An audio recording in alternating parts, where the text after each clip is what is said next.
તો મિત્રો કેમ છો? મજામાં?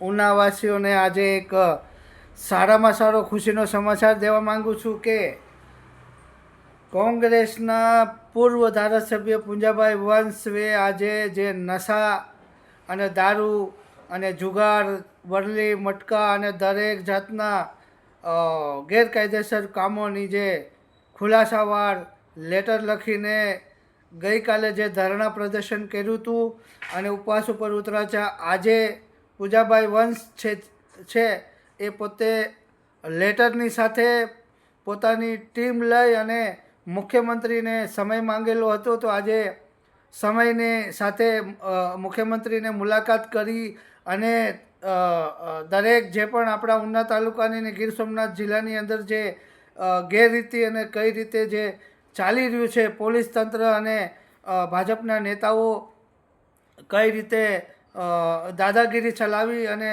કઈ રીતે ગેરકાયદેસર જે પ્રવૃત્તિઓ કરી રહ્યા છે એમાં દરેક વસ્તુ આવી ગઈ છે. ખાણ ખનીજ હોય, કોઈ પણ જાતની જે કંઈ પણ ગેરરીતિ જે કંઈ કામ ચાલી રહ્યું છે ઉના તાલુકામાં અને કોડીનાર તાલુકાની અંદર અને ગીર સોમનાથ જિલ્લાની અંદર, તમામ આ બધી વસ્તુનો ખુલાસો પુંજાભાઈ વંશે પોતાના લેટરપેડ ઉપર કરી, કોંગ્રેસ સરકારના લેટરપેડ ઉપર કરી અને પોતે મુખ્યમંત્રી ભૂપેન્દ્રભાઈ પટેલને એટલે કે ભાજપની સરકારને રજૂઆત, ગુજરાતની ભાજપની સરકારને કહેવું પડશે, કારણ કે ગુજરાતની અંદર ભાજપની સરકાર છે. તો એમને પૂંજાભાઈ વંશે રજૂઆત કરી છે અને સમય માંગી અને પછી પોતે મુલાકાત કરી અને એમને મૌખિક રજૂઆત અને લેખિતમાં પણ રજૂઆત કરી છે કે મારા ઉના તાલુકાની અંદર ને ગીર સોમનાથ જિલ્લાની અંદર આ રીતે ચાલી રહ્યું છે અને જાહેરમાં વિડીયો આવી ગયા છે, બધું થઈ ગયું છે. છતાં પણ કોઈ જાતનો ક્યાંય પણ જે વ્યક્તિ આરોપી ગણાવવામાં આવે છે એના આરોપી તરીકે ગણતા નથી અને એની ઉપર કોઈ પણ પૂછપરછ કે કોઈ જાતનો પણ એક્શન લેવામાં નથી આવતી. તો ક્યાં આમાં ખામી છે એ પૂછવા માટે થઈને પુંજાભાઈ વંશ આજે ગાંધીનગર ગયા હતા, ભૂપેન્દ્રભાઈ પટેલની મુલાકાત કરી છે અને સારા સમાચાર એ છે અને હિંમતની દાગ દેવી પડશે. પુંજાભાઈ, તમને હું સેલ્યુટ કરું છું કે ઉના તાલુકાની અંદર તમે જે કામ કર્યું છે અને જે તમે ઝુંબેશ ઉપાડી છે. અમારા દલિત સમાજના જિજ્ઞેશભાઈ મેવાણીએ પણ આખા ગુજરાતની અંદર નશો બંધ કરવાની જે ઝુંબેશ ચલાવી રહ્યા છે.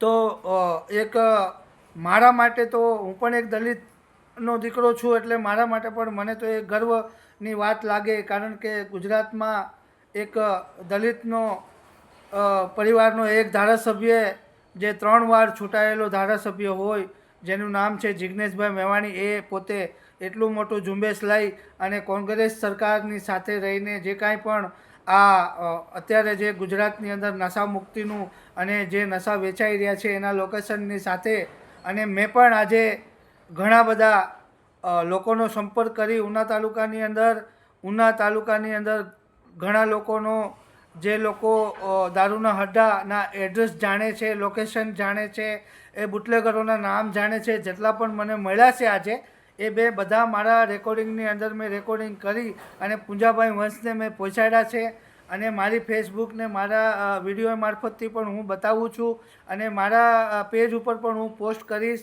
હું ઇન્સ્ટાગ્રામમાં પણ નાખીશ. અને આજે ઘણા બધા લોકેશન મળી ગયા, આજે 7 થી 8 લોકેશન મળ્યા છે ઉના તાલુકાના.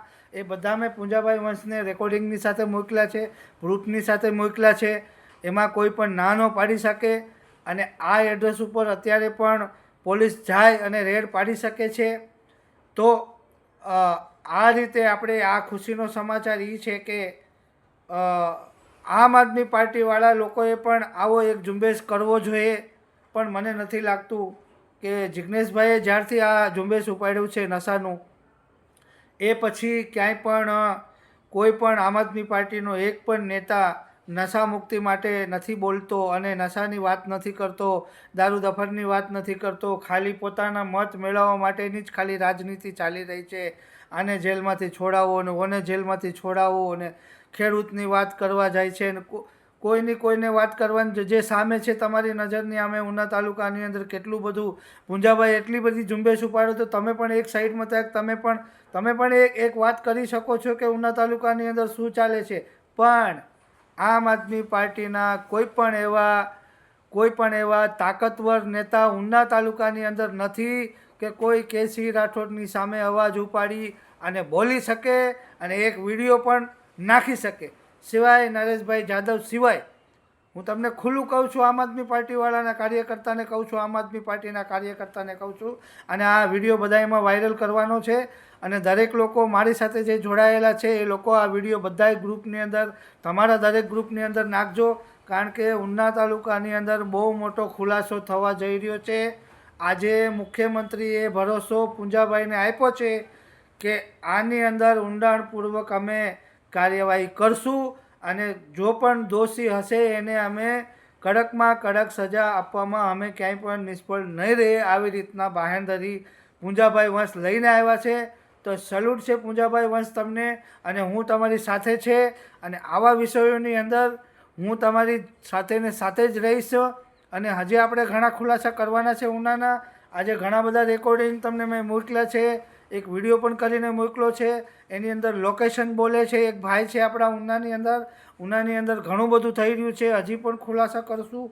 પણ કહેવાનો અર્થ એ છે કે આમ આદમી પાર્ટીના કાર્યકર્તા અને આમ આદમી પાર્ટીના દિગ્ગજ નેતાઓ ખાલી મત મેળવવાની કોશિશ કરી રહ્યા છે અને ક્યાંક ને ક્યાંક ભાજપના ઇશારે કામ કરે છે.